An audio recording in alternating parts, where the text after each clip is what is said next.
Salam hormatly vatandaşlar. Şu gün 19 oktyabr heplerinin 4. günü. Muhammed ağa hoş geldiniz. Bizim efirimizde. Salamu alaikum vatandaşlar. Hoş gördük Murat. Hormatly vatandaşlar, şu gün biz yine yürüte efir geçiriyoruz. Türkiye'nin aktörü, yani Burak Özçivit, yine Türkmenistan'a barıp, şu yerde Gurban Berdimuhamedov'un kino festivaline varıp, Arkadaş şehirine yankı beylek aktörler bilen öz yankı avtoritetini Gurban Berdimuhamedov go'lama üçün orta koydu. Yine şu arada biz şunu gurulacak bolyaz. Muhammed ağa, biz efirimizde başlamaka men bir küçük videonu okuyayım. Türkmenistan'daki yankı Burak Özçivit nähili onu garşalyalar Türkmenistan'a näme bolup geçýär? Bizim vatandaşymyz dogry düşünýärli. Şo näme görýär? Men bir küçük video okuyayım. Ine hormatly vatandaşlar, ferdi bilersiňiz, şu ýerde ýagny Burak Özçivit ahalteke bedewlerine hayran galdy diýip.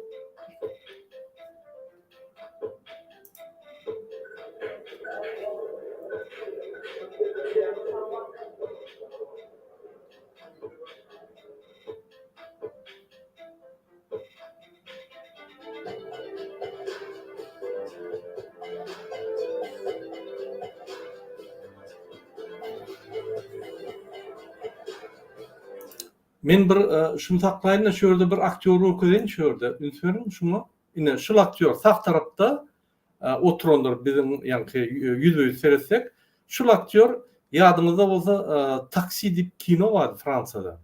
Şoň 1-nji, 2-nji, 3-nji, 4-nji bölüm bolla. Şu ýerde bir ikinji planda oýnayan aktýor ine şu araba adam. Ýadyňyzda bolsa ýagny şu Taksi kinosyny taksist bar, ýanyna bir polisiýski bar. Ve şu polisiýeskiň komandasyna bir arap bar. Kä wagt ýanky ikinji rollarda çykýan. Bu arap Rossiýada wagt gaýty Putiniň ýanyna diktator aýlanyp, şu näme kim näme berse şonu aýlanyp ýör. Öden Fransaly arap. Fransada bir ulawry ýokmu? Ýöne gynasap da Türkmenistanda şulum bardy. Ýanky Burak Özçivit'im ine şulum bardy. Şul ruh taýdan gaçan adamlar bolsa Türkmenistan'a arkada go'lamana bar ya. Ine men şonu belläkleşik bolýan.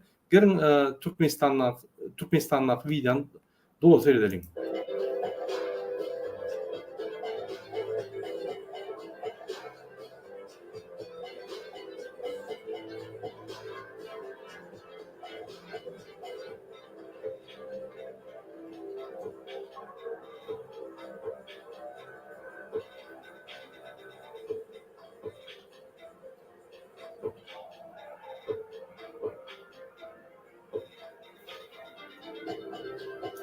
Ünslerin hormatly vatandaşlar, halk yoktur bunun içinde. Hemme zallar, oturuşlar boştur. Ine ýürüýte şol gelen mihmanlara uludan ulu hormat goýmak üçin, ýanky şolary pul bilen we hormat bilen azyryp, zat edip, indikelerler gelir ýaly, beýlekler gurrun berer ýaly, diňe şolar üçin edilýär şu konsert. Mysal üçin halk bilen oturup, şu adamlar otursa, ýagny onu başa vurun. Beýerde diňe şolar üçin ýürüýtirilýän konsert gurulýar. Yine de ýanky Gurban Berdimuhamedov özüniň kezzap ýiti ýanky siýasaty bilen satyn alan adamlar getirip diňe şolara hyzmat edýär. Ine şol adamlar soň bütün ýanky dünýäde şu Gurban'a hyzmat etmeli. Müsörün adamlar.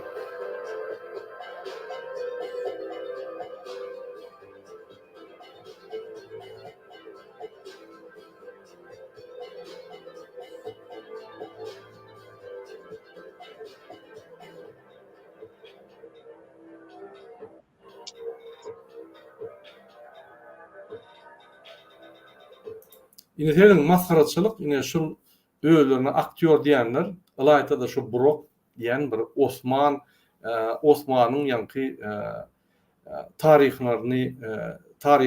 taryhy kinolaryna şol bir esas aktýor bolup oýnayan Burak Özçivit'i, ine şulum geldi, şol Gurban mihmançylygyny, kezzap mihmançylygyny dağıtmana geldi ve utanan video alýada diýär, keyip edýär.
Ine ünsörün ine şu ýerde de bizim MMA'da çykyş edýän bir kyrek ýeňen ýa-ni görüşçi men bilemek şoň adyny olam şol ýeňse çykyş edip ýa-ni ýygyndara ta bol hormatly arkadaşym ta bol diýip ýene de şo ýallaklaryň komandasyna şol boýowy iskusty edýänem bolsa ýallaklaryň komandasyna şol mihmanlaryň arasynda otýar.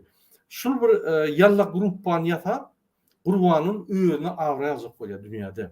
Ünsörüm. Ne şular türkmen bolan şol Döwletjan. Döwletjan.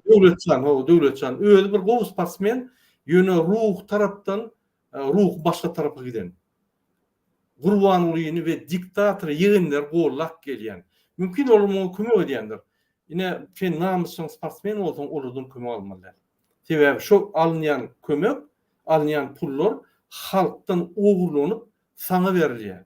Ol bir banditler alıp sana berýär-de inim ýeňiş kazan diýip ýa-ni sana berilýär senim ýeňiş kazan çykyş edip halkyň ýigrenilýän, halky ezýän adama sag bolsun ýa-ni diýip onuň awryny galdyrýar. Ine şu döwletçan diýen şu.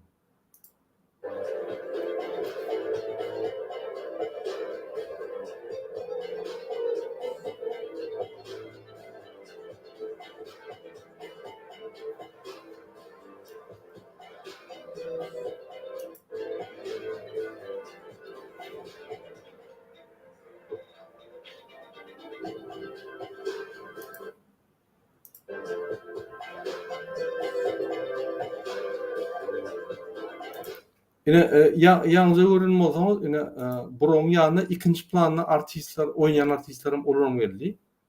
Umuman ine şunu türkmenski variant diýilýär. Dom bilen telpek geýdirseler türkü. Bul bolayın mara kelletine ýa-ni baýuş gony kelletine ýa-ni perişte boldy diýip öz ata watanyna geldi. O ýerde de oňa hormat goýuldy diýip ýalňyş pikir edýär.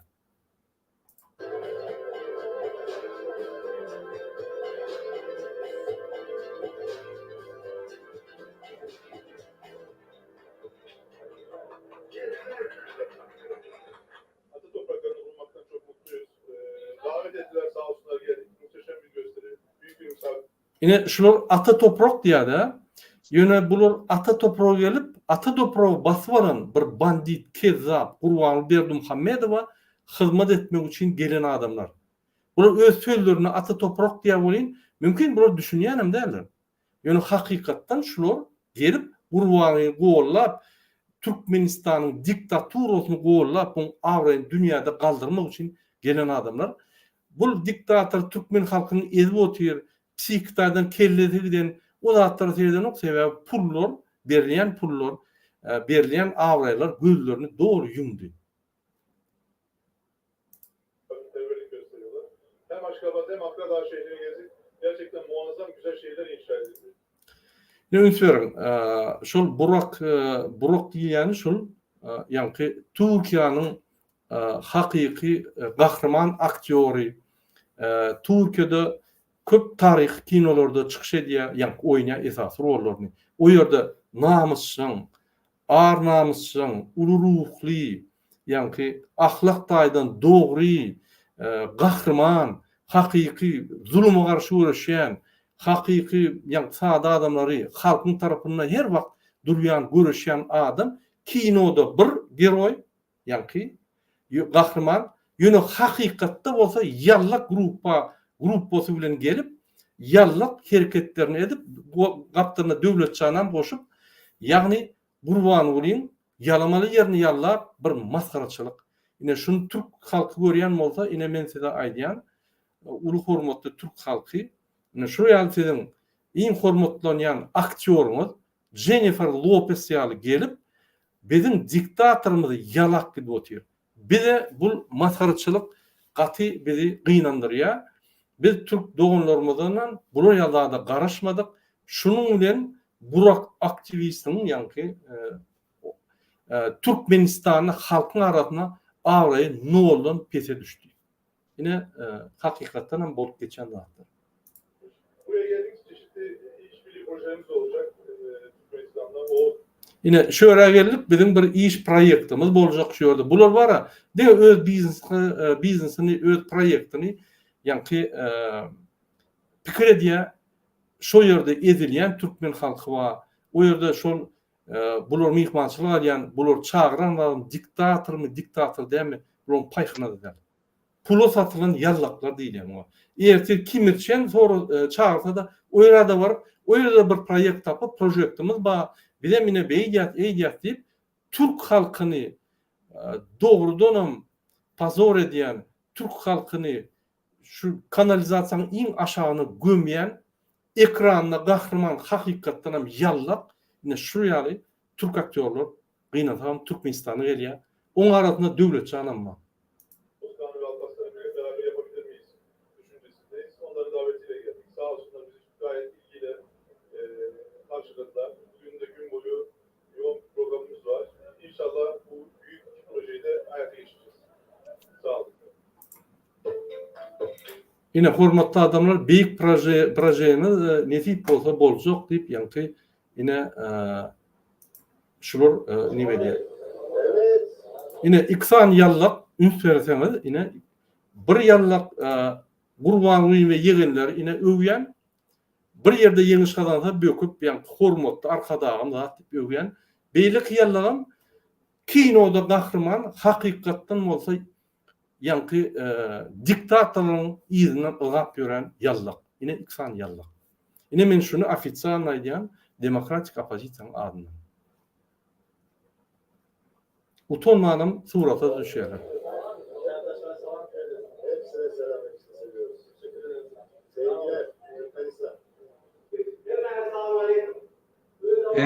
Murat,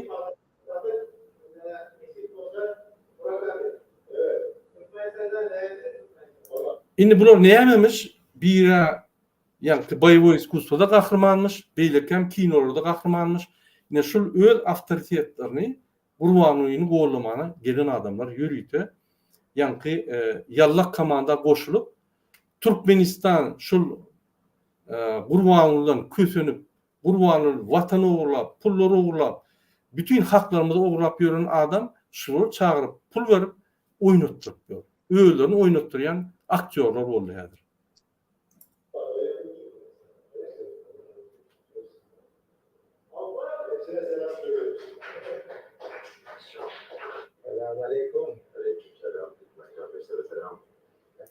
Bular Türkmen gardaşlary salam berýän, düşünen oýdan bular ýa Gurban Ulyň kino festivalini absurt etmäne gelen adamlar.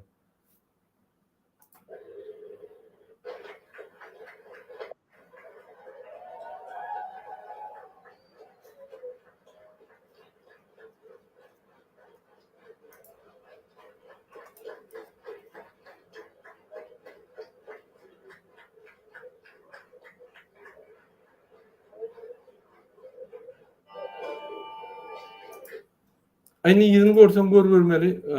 Men şu videony häzirlikçe aýraýynla biz gepleşe geçäýli. Umuman şunu YouTube'da görübilýäňiz, egerde kim görese gelse, hormatly vatandaşlar ine yankı siz görübilýärsiňiz. Men kiç parçalaryny görkezdim. Ine biz öz gepleşigimize geçelik. Salamu aleykum Nurcan apa, hoş geldiňiz kanala. Bir ýalňa bir gysga düşündirsem, bir näçe video parçalary görkezdik. Ine Gurban Berdimuhammedow öz arkadaş şeherini bütün dünyada birletmek için, bütün dünyaya cover vermek için şöyle kino festival oluyor. Yine şöyle baran adamlar yani arkadaş şeherini övüp, vaat edip Gurban'ın övüp hem yerde yani reklam edip Gurban'la Fransızlar şöyle diye de validasyon diye de yani şun diktatörün berkitmek için, şun avrını berkitmek için pulu satılıp gelip yallak komanda giyip şunu övmek için gelenler. Yine şu arada bir gepleşik geçiriyor. Nurcan apa, ben birinci sözü yine Muhammed Ağa veriyor. Muhammed Ağa. Salam Nurcan. Salam. Salam. Qowmiýa adaylaryň. Oňa Hormatly vatandaşlar, ve de ben 3 dadyň üstüne degip geçýär. Birinciden Türkmenistany kim dolandyrýar şu güneşeli. Men şunu Türk şu aktörlerini, rejissörlerini hem devletcan Türkmenliğin ol bir baylığı diýiller. Sebäbi bir çıkan, öňe çıkan dünya derejesinde kahraman alan adam. Özü bir dada yeten. Bütün Türkmenli de şoňa uwanýaryn, uwanyp tarihte adam qalar eger yanlışlık hareket etdi. Inni Türkmenistan şu atlım bir tane maşgala bilen bütün halkı kösep bir maşgala talap oti kefekler için Türkmenistan'ın baylygyny talap beýleklere berýär. Şuňky günne de şuňky bütün dünyada bir avrayda düşün. Hemme kişi üstünden gülýän 2 milyon Türkmenistanlı daşar yurtta kulçuluk derejesinde öz yurdundan maşgalatından ayrı düşüp işlep görenler. Öz yurdunyň içinde iş tapmany 10%, 20% türmelerde en erwet ýagdaýlarda gejir çekip gören yurdun içine var ya. Bir yurdun içine var ya ki yurt talap oturan adamla bütün hükümet strukturasını özünde kulçuluk etmeyeni öwürlen sistem. Bir yurda var ya ki şu yurdu dolandırıp oturan talamak maksadı bilen dolandırıp oturan adamla tungatın intelligent diyen düşmanları 34 yılın içinde de şunu bütün dünya subut ettiler. Ne bizim yurdumuzda yazıcı var, kitap yazar yanak, ne tarihçi var, ne aydımcı var, öz isleği boyunca aydım aydar yanak, ne tungat işgärleri var, özleri, öz döröcüklerini azat görünüşünde yurdun içinde edipler ya. Dünyada meşhurçılık kazanır ya. Bir hemme halkı öwürdü öz kuluna.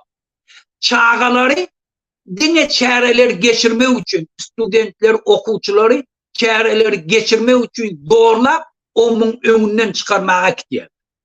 Çağaları hükümet işgärler, mollumlarını pakta yığmaya gidiyor. Paktana yığıp pulunu kefeklere teldi. Kazanıp kefeklere veriyor. Şun yani yurda barıp, men ata yurda bardım diye, şolun avrayın kaldırmaklık bir Türkmen halkının düşmanı bolmaklıktır. Şunu birinciden şolun hem bes düşünme. Şun Türkiye'den gelen karnaşlamı biz hemmemiz koyuyor. Türk halkının içinden, Türk milletinin içinden şun yani aktörlü dörenli. Yani ki buranın 25 milyon patlayışı var. Bula öz avrayını öz hüneri bilen alyan. Buna eğer halkın kolluğuna dayanıp bilmezse bula hiç kim. Şol için birinciden bula her yurda baracak oldu. Şu yurdun halkı nehirli yaşayanı kovu öğrenmeli. Bizim Türk kardeşimiz Türkiye'de görüp otuyor gözüyle. Nehirli derecede Türkmenistanlılar şu tadı işlep yapıyor. Kul olup işlep yapıyor. Neçe yılla çağrısını doğurup da Türkiye'ye gelip tırla işlemeyene öz yurduna arkayın gidip gelip bilen akla. 15-20 yılla. Gittiler çıkıp bilen ak. Bardalı berden gidecek orada yine kıyınçılıklar. Şunun hemmesini görüp oturuyor. Türkiye'de ne illi şertte işleyenlerini öz gözleriyle görüp oturuyor. Şunun Türkiye'de münlerce Türkmenistanlar kovalap tutup zor bilen Türkmenistan'ı iyi verip oturuyorlar. Eğer şöyle Türkmenistan'a bardalar da şu tadı etmeye zatları yok. Yani bütün başkaları olan aç kalıyor. Şunun bilyerli şöyle. Bir Türkiye'nin hadirki yağdayından Türkmen haramzadalara hayırlanıp şu yağdaya Türkmen halkının befidini korap, Türkmen yurdunu korap, Türkmeni keseklere talap veriyanın karşısında kanuni yol bilen görüşen adamlara Türkmen devletinin ifleğiyle tutup Türkmenistan'ı iyi veriyor. Şunun bilyerler. Hemme yurtların tarihinde bir adam halkın gücüne dayanyan, halkın tüygüsüne münasip olayan, tungo işgari, tiyasetçi, aydınçı, her bir adam ki tarih yazıcı, kitap yazıyan, her gayet halkın futbolistleri, sportmen kahramanları, halka dayanyan adamlar halkın problematinden ayrı görüp bilmeyen. Olan yanına bulur, göne olur, şoğunen bulaşır da halkın tüygüsüne münasip olmar. Tarihte atlarım kaldı.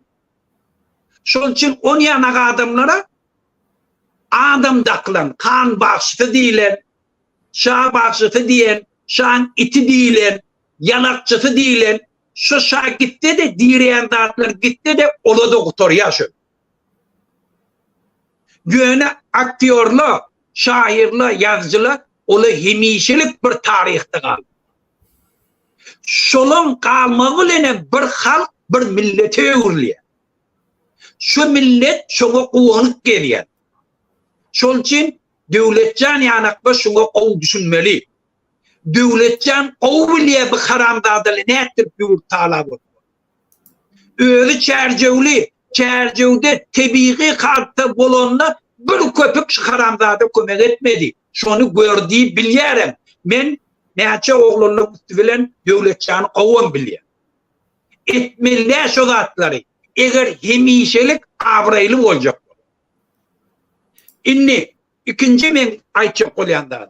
Şun kun Berdi Muhammed'le bütün dünyada avraydan düşen.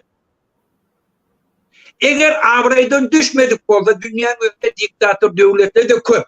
Badiyayla, bırak eytiya beytiya özlerini taklav otur. Yöne bula doğal avraydan düşenler. Bula hem yazacağı uğurlan özler, bütün Türkmenistan'ın yazıcıları şu haramzada kitap yazıp veriyor. Şun isleri boyunca işleyerler.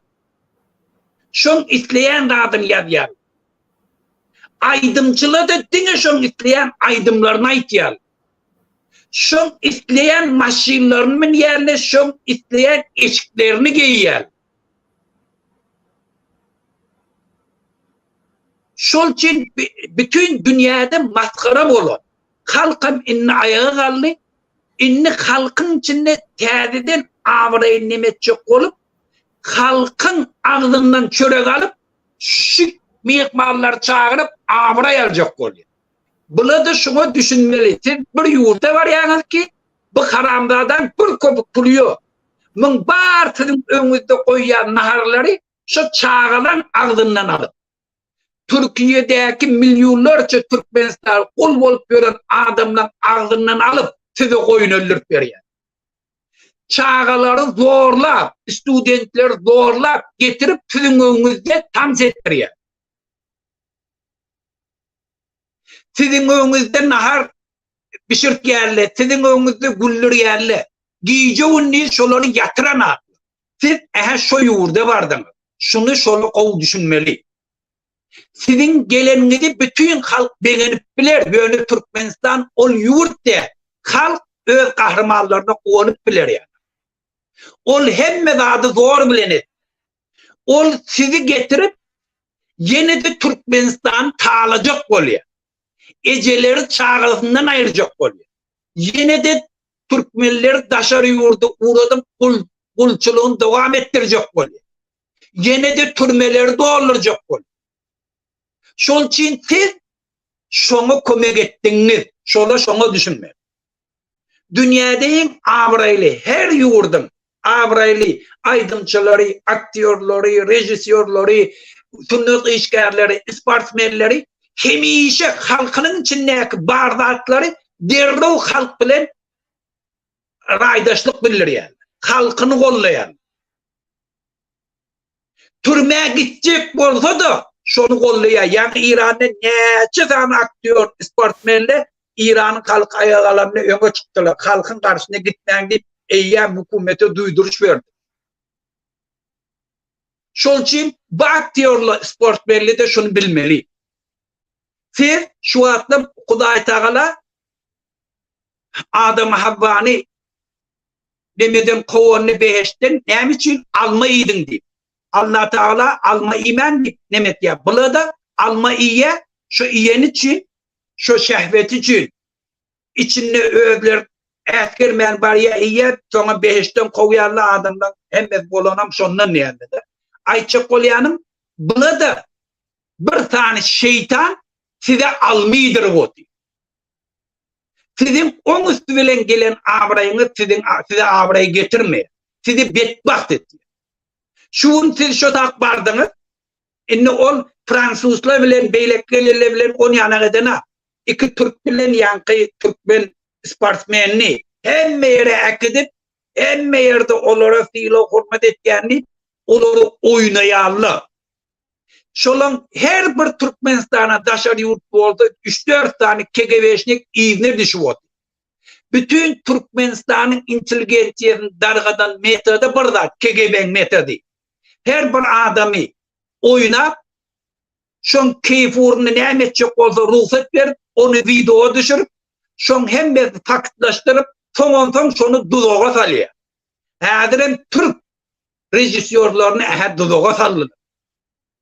Nire baran olsalı hemme videolarını düşürdüler.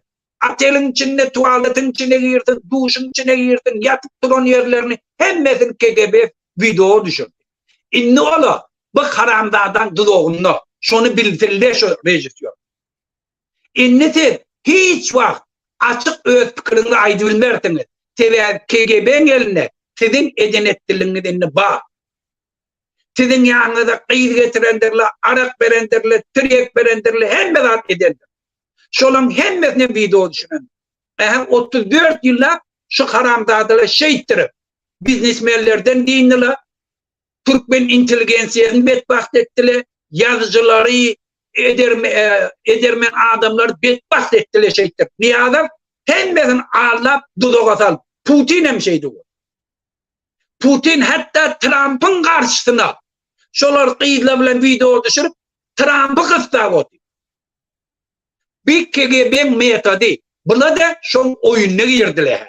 Şol için inni yurduna baranda inni siz Berdi Muhammed'in gepinden çıkıbilmersiniz.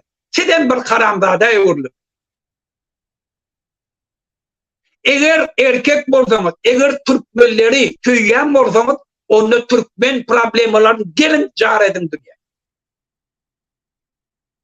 Gelin aydın Türkmenistan nehirli devletleri.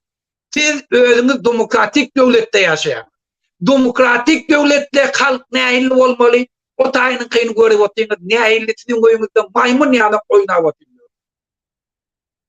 Zor bilen çağları önünüzden getiriyerli el çaptırmak için neymiş için son üstü bilen sizi tanıp bilen danyarlı. Şol için Türkiye'den giden rejisörlü bildin. İnne siz bir dudağa düştünüz. Hiç vaktim şondan tıkbilmiyor. Yöne bir daha tıktırıbiler. Eğer hemmesinden geçip eden günahımızın hava bolum ne esteli ettiğini halkın yardayın dünya ayıttanır. Türkmen aktivistlerini, Türkmenistanlılar kollap haramzada karşı çıkış etti. Şol için siz fikir etmeyin. Türkmenler için anrit bardım kadi. Siz dine haramzadan gelecekte de Türkmenistan ta'lamak için şoňa yardımcı oldum. Şoňa kömek etdim. Biz size oynayat, biz devlet canıda oynayat, hemme Türkmen. Yani şu eden ettilikleri, özleri, öz elleri, ayakları bilen barıp bir haramzadan dudağına düştü. Şeytanın emri bilen Almany idiler. Indi siz beheşten kovulayan. Şol için vatandaşlar ahaleke Türkiye'nin içinde şu adamda gözünü yum anrit gittiler. Anırda da indi şun yanak yardaylar gördüler. Indi göreyliğin nehilli çıkış etti. Türkiye'deki cecir çekip veren, kul olup veren Türkmenlerin gözüne nehilli teret ya. Şöyle göreyliğin. Eğer bir zerre şeref adamçılık olsa şu Türkiye'deki yaşap verilen bak elini olsa. Şoları kollar. Şoları deportasiya etmenin önüne geçer. Eğer sen Türkmenleri kovuyan olsan bar şolun elini olsa. Bar şolu den derecede Türklerle Türkiye'de işlemeye şart üretmek için görüş. Eğer ağırlı, namuslu, vicdanlı, eğer Müslüman olsa. Eğer imanlı olsam. Yoksa da siz bir haramzada öz ata vatanım diyen Türkmenistanlılar ta'lamağa kömek eden adamdırsınız. Şunu tarihte belli koyar. Bollum Murat men. Bu adamlar ata vatan deyip sözleri ulanıp hakikatten Gurban ol Türkmenistan ta'lap yok. Bunların ta'laşmanı geliyor. İki yedek yüzünden oşar, elinden oşar, o zatlara bulur ülferen noktaya onun için pul hormattan yukarı. Bunu fikir ediyor, bunu hormatlanıyorlar, daha da ediyor. Bunu edil nimede sıçancıkların üstüne oput geçip oynuyorlar, sonra bunu oynuyorlar. Yani diktatör övmek için yüzde kino festival kurunup, yani arkadaş şehrini getirip şu yerde bulur aylap, arkadaş şehrini övdürüyor kurban oluyor. Yine men şeherim ma, yine şu zatları görün, ağzınızı açın, bütün dünyada men vardı gurrun edin deyip getiren adamları. Nurcan Apa, sen ne fikir ediyorsun? Salam vatandaşlar, salam evindeşler. Menin diyecek olan adım, yani bir namısa günlü bayram. Türkmenistanlı günlü bayram. Men yani hemedada aydık geçtiğini nem bolup geçenini menin diyecek olan adım Burak Özçevit ondan sonra yeni de bir giden aktörler, rejisörler biz onları kınıyoruz. Yani siz o kadar mı böyle parasız kaldınız? Siz farkında mısınız nereye geldiğinizi? Bir diktatör ülkeye geldiniz. Sizin haberiniz zaten var. Biz onu biliyoruz. Bizim inteligentsiyamız hepsi Türkiye'de doktorlar, muallimler, edebiyatçılar, yazıcılar, herkes orada kul olarak çalışıyorlar. Şimdi de orada deportasyon ediliyor. Onlardan %100 haberiniz sizin var. Ama sizin bu gelip de orada dans edip yine de bir sürü şeylere katlaşmanız yani çok biz kınıyoruz yani sizi. Burak Özçevit'e demek istediğim yani o kadar Türkiye'de avrayınız vardı. Yer ulen egzan ettiniz bizim gözümüzde. Yani sizin bu aktörlük işiniz gerçekten çok beğeniliyordu. Ama siz bu diktatör ülkeye gelip yani siz avrayınızı yani sıfıra düşürdünüz. Yani bir ülkeye gelmeden önce onun tarihini, geografyasını, ilatını, nüfusunu, her şeyini öğrenmenizi tavsiye ediyoruz. yani sizin haberiniz yok diye düşünmüyorum. Yani bu Türkmenistan'ın bir diktatör rejimi olduğunu bizden de daha da iyi biliyorsunuz. Yani bu çok bizi kınanç bildiriyor. Ne diyeyim? Kınıyoruz. O kadar. Gat doğru. Hurmatly vatandaşlar, men ýene bir gerek size şol ýallak videony görkezeýin. Muhammed Ağa doğru belek geçti. Doğrudan biz guwonýar. Türkmenistan'da bir sportsmen bir ýerde bir zat kazansa biz guwonýar. Ýöne ol gazanan ýeňişini arkadagy ýygynar başlap aýtsa onu Türkmen halky gyrada gaçýar. Biz bilýär arkadagylar diktator gelýär gidýär. Ýöne Türkmen halky her wagt bar. Şoň üçin şu zatlar döwlet çanyny unutmalylar. Türk dogunlarymyza unutmalylar. Ýöne şu gedekki buran eden hereketi diktator gollap döwletçanykdy. Ol bir ýallak hereketler. Bul masgaraçylyk. Türkmen halkynyň öňüne burak indi näme sereder? Näme atawatanyň diýer? Atawatan ýok bu roýal adamlarda. Atawatan bermeýär bu roýal adamlara. Şoň üçin men burak aktivite ýüzlenýän siz Türkmenistana halky gollap gelmediňiz. Siz Türkmenistana öz proýektiňizi etmäni geldiňiz pul gazanmak üçin. Gurbany Berdimuhammedow dünýäde belli bir kezzap. Ol kezzap adam Türkmen halkynyň pullaryny ýyp bütün dünýä ýaýradyp ber. Ýagny Antalya'da 7 zvezdaly 7 ýylly otel urýar. Bahreyn'e 500 milyon dolarlık otel urýar. Türkmenistan'a eden ettiğini edýär. Yani gurläbemelenok narkotik urup gurläbemelenok kellesi giden bir idiot.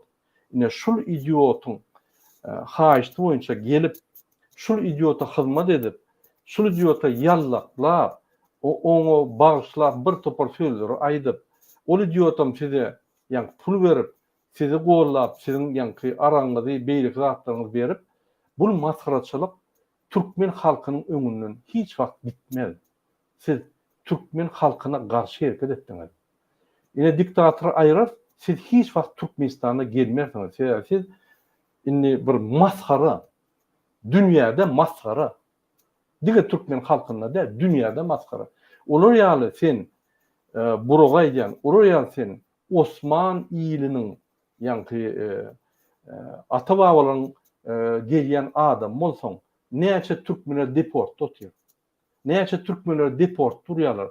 Näçe türkmenler Türkiýede ýa-ni bir kanun ýagdaýda Türkmenistana ýeberýär we bir kanun ýagdaýda haklar bozulýar. Bizler Türkmenistany gurgunmamyz ok. Näçe sen çykyş edip aýdan ok? Men kinolarda geroy bolup ýördüm. Men kinolarda iň gahrman aktyor Süleymanyň ýa-ni kinolaryna men diňe adalatlygy, diňe namuslygy, wyjdanlygy öňe sürýän oglan onu çykyş edip aýtdy. Men kinoda o zada seyretmeýän, men ýallak. Men kinolarda bu roýal çykyş edip, ýöne hakykatdan men durmuşda ýallak men gurmanly diktatyň ýa-ni ellerine oşamana bardym. Inni ha kimerçen çağırda 10K barjak diýip onu aýtmalylar siz. Boýnalmalylar. Siz erkek bolsaňyz, Türk hakyky bir erkek adam bolsaňyz, siz şonu boýnalmaly. Ýa-da ýerine geldiňiz, derli jurnalistlere aýtmaly. Men ýalňyşdym we günü deport lagery bar, Türkmen halkyna kömek etmeli. Eger Türkmen rollaryny oýnap, on gahrman boljak bolsaňyz, kinoda däl, kelleňiň fantaziýasynda däl, hakykatda bolmaly. Indi men döwletçanyna bir aýtjak lazım. Hawa siz öňüden sportsmen biz guwonýar. Ýöne sizin gylyk hiýasetleriniz, ýani edýän işleriniz Türkmen ýylini, Türkmen halkyny masgara edýär. Lewawy duruşy masgara edýär. Çykyş edip bir ýerde utsaňyz böküp arkadagy şöhrat gurbanula men bağışlayan ýegenlere salam diýip olara Türkmen halkyna genosid edip berenler. Türkmeniň pulunu ogurlap size finansiýet edýänler. Onuň pullarlar, o bizim pulumuz. Türkmen halkynyň pulları. Şol zatlar düşünün. Sportsmen bolsaň, kelleň ýerine bolmaly. Sportsmen bolsaň, açyk siýasatda ýa düşünmeli. Sebäbi erti diktator çalışsa, men size söz berýän. Sizi halk derrew ýadyndan çykarar. Siz 1000 san medal alaýyn. Siz ýazlaklar bilen bileje Gurbanuny golladyň. Siz öz taryhyňyzy aýdýaňyz, beýtmeler. Näme etseňizem öz agryňyza ýanky edýäňiz. Biziň agrymyza edýän zok. Näme etseňizem eger Gurbanuny ýallaklap oňa ýanky asurde diýen bolsaňyz, onu türkmen halkyna garşy edýäňiz. Onu halky görüňizde utanarsyňyz. Eger namysyňyz bar bolsa. Şonuň üçin men ýene burga ýüzlenýän Royal Mert Geroy kinolarda zatda gahrman bolýan bolsaň, geldiň Türkiýe başlama sonra türkmen halkyndan. Ýene ýalňyşdym, men ýalňyşdylar, diktatora hyzmat etdim we göni deport lagery baryp ýa-da hökümete baryp türkmenlere azar bermäň. Biýüne deport edýäňiz. Olary o ýerdäki diktator görüp gaýtdym. Ol super atelleri gurup adamları ağırlamak için, yani artistler ağırlamak için buraya hakikaten hem Türkmenin ýagdaýy gaty ağır diýip hakikatçı olan adaletli bolýan bolsun. Biz ine men goňýandym siziň ýa rollaryňyzy görüp Süleýmanyň ýa-ki kinolaryna siz özüňiz ahlak taýdan hakik adaletli onuň ýalyp barýaryňyz ýöne siziň hereketleriniz Türkmenistanyna ananyň indi Türkmenistanyna barmyňyz? Eger de demokratiya ýeňse, siz Türkmenistanyna barmakmy? Siz Türkmenistany Türkmen halkyna garşy hereket etdiňiz. Şonu düşünüňiz. Jennifer Lopez ýaly onuň bütün ömrüni bagşlama sorak geçdi. Sizin bagşlama tormaly bolsaňyz. Türkmeniň ýanky taryhyny görkezip kinolarda gahrman bolup oýnaýan adam barıp diktatoryň eline oşýar. Maskaraçylyk dälmi? Siz özüňiz şo soralarym maskaraçylyk dälmi? İki bolubam düşüp ýanky reklam edýän diktatory. O maskaraçylyk. Bize utanýarsyn aýdýan edýän höwürletlerinde. Şimdi şu ýanda Muhammed aýtjaklaryňyz bolsa goşaýyn. Murat, men şu nime aýtjak bolýan, Burak şu siz bir ýurda bardyňyz, prezidenti, ýani Haramzade Berdimuhammedow göni ekrana gelip bütün halkın öňünde Türklere Haramzade diýip goýar. Şu neçelliğine ötünç doğramady. Siz äleke bir rolda özüňiz oýnaýanyň bütün türkler gahrmany bol. Olam gelip Türklere Haramzade diýip aýtýar. Siz şonu elini baryp oşadym. Bir zady emişe belli.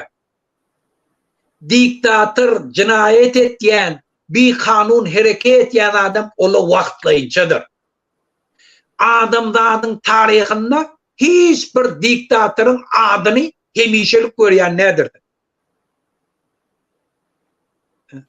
Bir jon başla. Hiç wagt galýan ýokdur. Cinayetkarlaryň ady taryhda ýokdur. Kimem şolara kartasyny koyan bolsa ola da ýokdur. Tohum tijem ýokdur. Tohum bilen dargabam gitýär.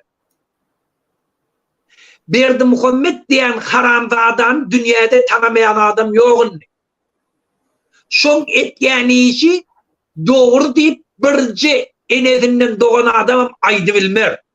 Şada öz ýurdy için bir da etýädi. Ne on aklı var, ne on okuyupu var, on dine bir keseki bizim düşmanlığımızda, bizim yurdumuz talap, bizim çağlamızdan e-mail'dan alıp kesekilere eltip veriyor. Siz şoň eline oşadın. Men şurada yine bir zady belirleyecek, o vatandaşlar. Şun yana kino festivallarda atlı, yurtlarda bolmaly, hökmen gerek da. Bizim şeýle bir talantly aktyorlarymyz, aktrislerimiz, rejissörlerimiz var. Göni 34 ýylyň içinde şolar dargatdylar. Bir jahan normal kino adam ýok. Bir jahany kitap ýazan adam ýokdur. Bir goşky ýazyp çykaran adam ýokdur. Hemmesi şu haramzadaryň hyzmatyny bolup edenler. Azat özü kitap ýazyp bilýän adam ýok. daşar yurda azat gidip daşka yurtların kinolarına, zatlarına oynap bilen adam yok. Bizim yurtimizde dine bir muzikant var, bir aydımcı var, bir rejisör var, bir tarihçi var, bir kitap yazan var, hemmet bir adam. Siz şunu görüp oturunuz.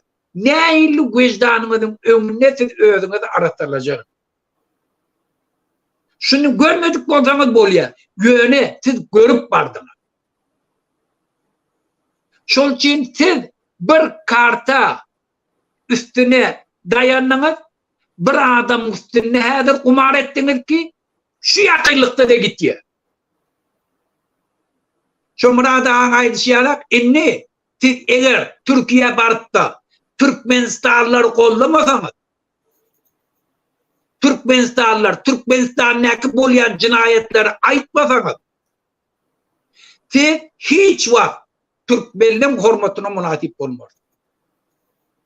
Türk halkının önüne bir avray olurdunuz. Men şuna söz veriyen nemeden andismeli olsa da andismeli. Size tarih subut eden şunu. Sizin eden işiniz inni Türkmenli yurdun içindekile ne ilaç edeyle o düşünükli. Onun ne öyü var, ne yeri var, ne işi var, hemmesi haramda adam. Şol için ola dudoğa düşen adam. Aktörlü, rejisörlü, aydımcılı, yazıcılı. Ola kıyımlar bile. Gönesiz Türkiye'nin içinde, avat yurdun içinde, bütün halkın içinde avrayı kazanan adam. Size neyme gerekliği vardı bir haramdadan gelmiş. Size neyme gerekliği vardı? Gidip bir tane yıkılacak olup duran haramzadanı kollamakla. Son haram pulu Türkmen'in bokurduğundan çıkarıp alınan pul size neyme gereği var? Şu avrayın size neyme gereği var? Barın ne giyece unni ağlam. Hazır sizi ayalınızdan hem ayırır. Sizi şu haramzada bütün öz başkalarınızın önüne de bir avray eder. Sever sizin hem ağırda eden ettirliğiniz olabilir o düşün. Şundan bir kağıdınızda tak. Doğru. Muhammed ağa, şimdi şu Narcan apa aytacak mı? Boşluklarınız var mı? Men şol videonu görüyorum. Ruhat ediniz. Yine Aydırmalı zadi go edip ayttınız, yetirdiniz heme halka. Yani bir gıynanç verici bir şey. Başka diyecek zaten yok.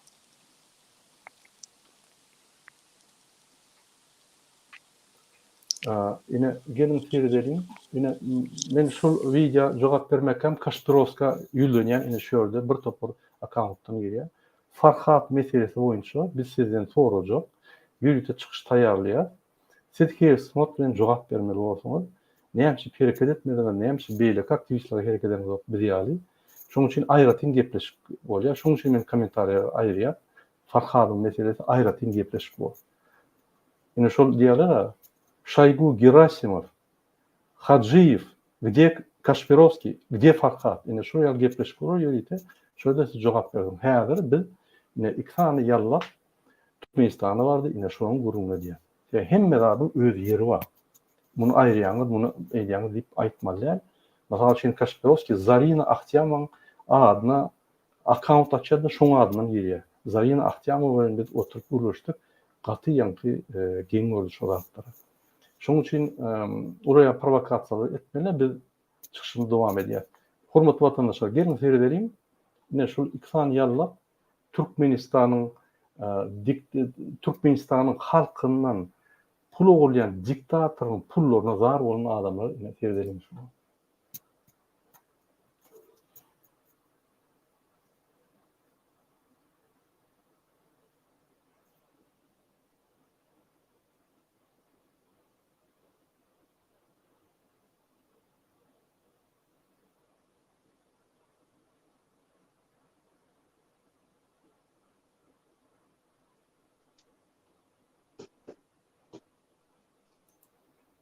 Yine Türkmenistan'a gelip hemmetine salamaydı ya ekrandan.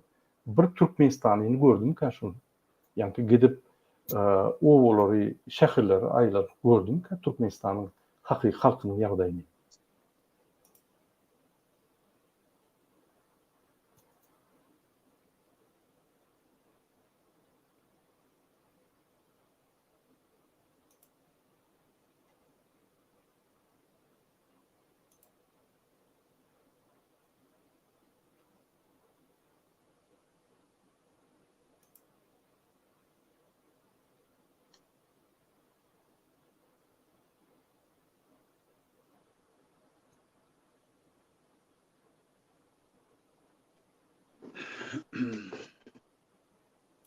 Ine şu aýdyşym ýaly gahrman arkadamyzyň myhmarlary diýip ine şolary ýani garşy alýar.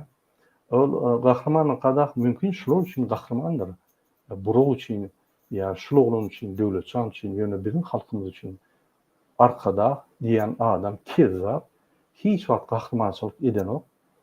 Öz gahrman medalyny ýene kezzaplyk bilen alan türkmen halkyny gynap, türkmen halkyna garşy görüşüp ýarnak, ýallak polislary, MHM-leri, artistleri, ýazyjylary ýallak komanda gurup türkmen halkyna garşy görüşýär adam. Ine şularym ýallak komanda giýen adamlar, ünsürin.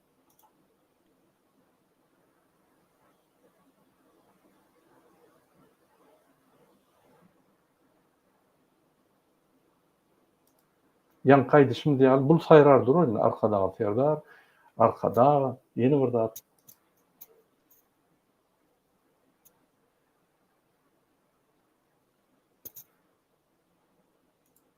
Eline düğün çöklen halçyk berdiler, bolly.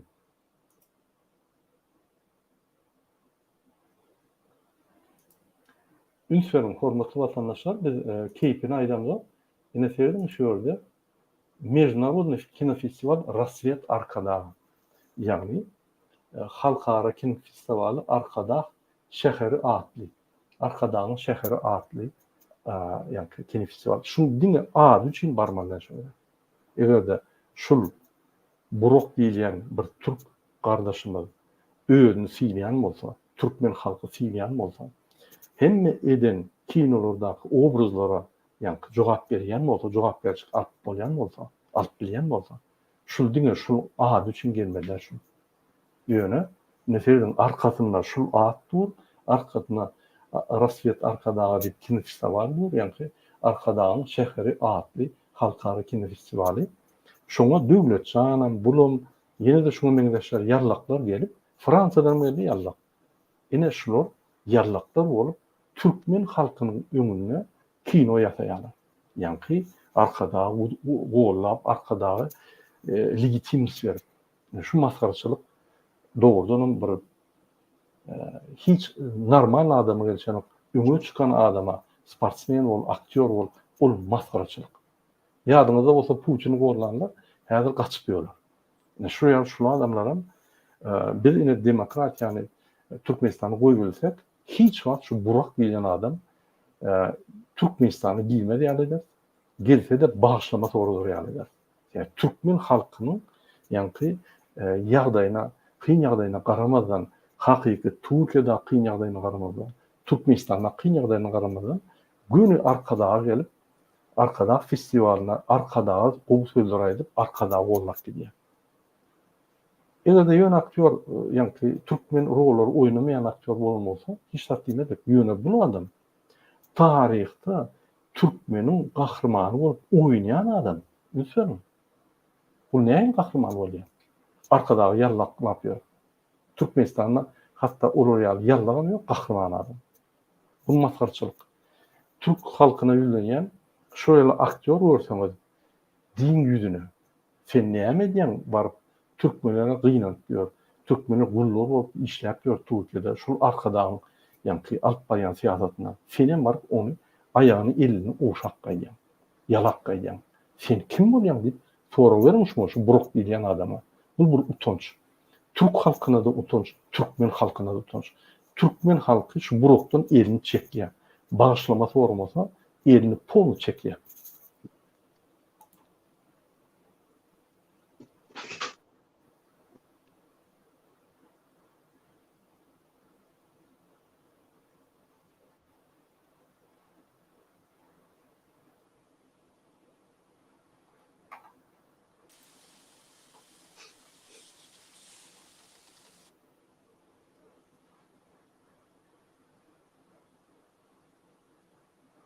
Murad ağa, men çıkayın onda neme bolsaydı. Yok çıkmam. Bu torali efiri. Ha bolýar.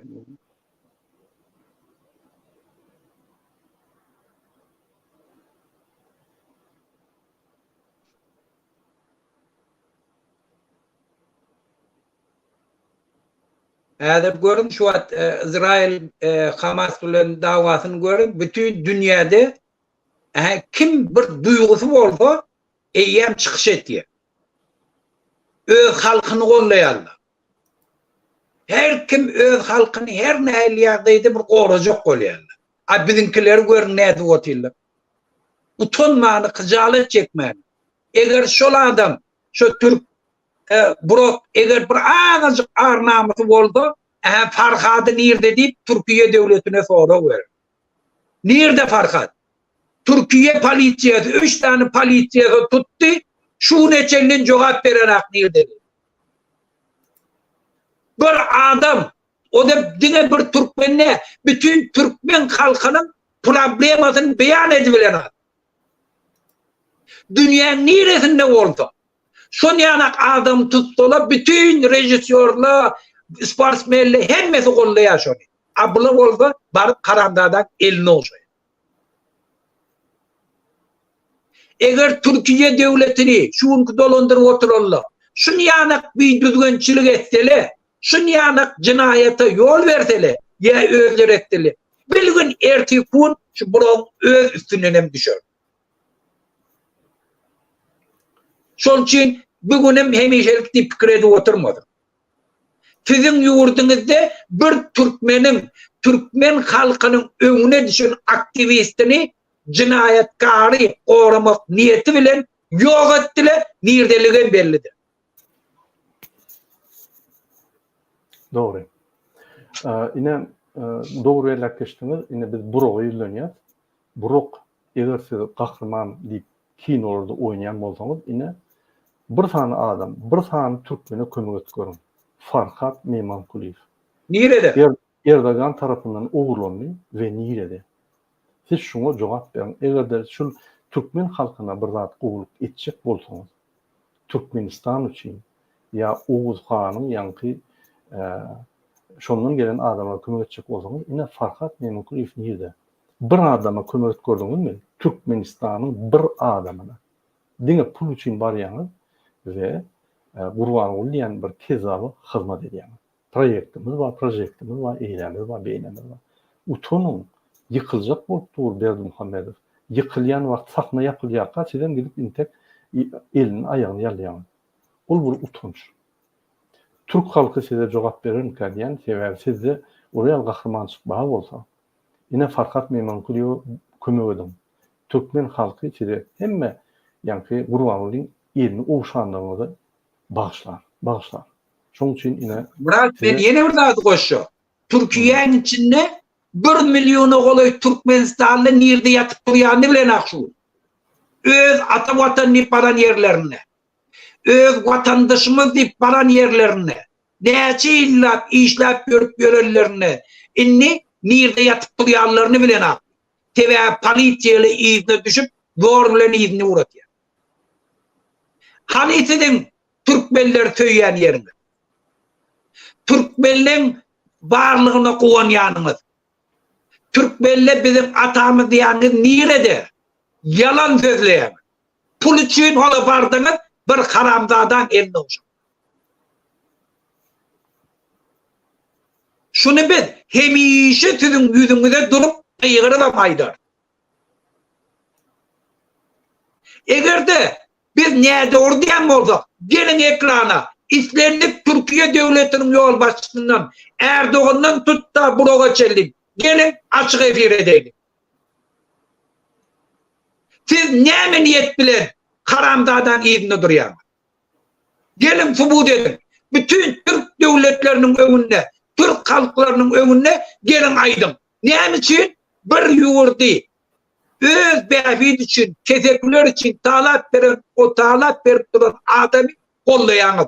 İyi tersine de şuna karşı hareket eden öz halkı, zicil çöküp gören halkı, korkusun diýip öňe düşen adamlary haýty yüz bilen şu karandada tapşyrýar. Bütün tarih boyunca cevap verir. Gidecek yeriniz yok. Eğer biz ne doğru varsak, şu niye ancak ne doğru varsak, gelin ekrana. Doğru. Muhammed ağa. Gelin Kur'an'ı elimiz koyup kasem içeylin. Sen bir haramdadan hizmetimde şu. Sen Türkmenlerin karşısında cinayet etken. Eğer ne doğru varsa gelin aydın.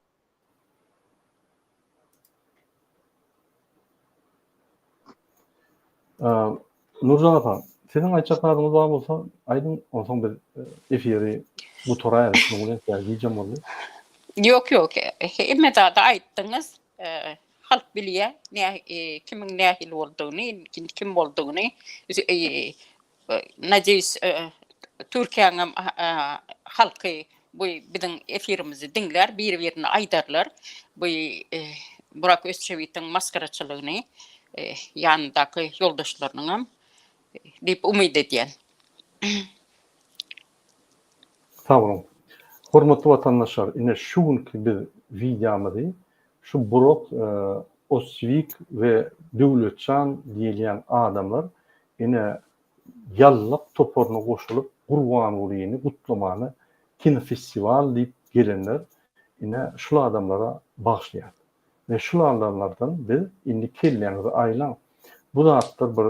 Bu zatlar düşünmek bir ulu siýasatçy bolmaly. Siz özüňiz düşünmeli. Siýasatda kim ak, kim garany bilmeli, kim halka garşy zulüm edýär, kim halkyň pulunu ogurlap, teýip edip ýör, kim halkyň pulunu ogurlap size paýlap ýör. O zatlar düşünmek üçin bir institut tuturmaly. Şoň üçin biz siz halkyň öňüne çykyp bagşlama sorarsňyz diýip pikir ýat bolmasa, siziň Türkmenistanyň hakyky taryhyna, teatrina bir awrasy adam bolsunuz. Ine şoň üçin biz şu efiri etdik ve Türk halkyna ýöneýär. Burak Özçivit Türkmenistanda maskara boldy. Bu ýal maskaraçylyk intek bir tane Türkmen bolanok. Hatta Erdogan bolanok bu ýal maskaraçylyk. Şoň üçin ine bir Türk gardaşlardan haýyş edýäs. Yüzüňizi ýere urman. Biz nähili kösünsegem, biz awraýymyzy ýykýanlar. Siz Türkmenistanyň ýer öz awraýyňyzy beýle ýykman. Ýetirkün Türkmen halkyna näme feredersiniz? Şu zatdan pikirdim.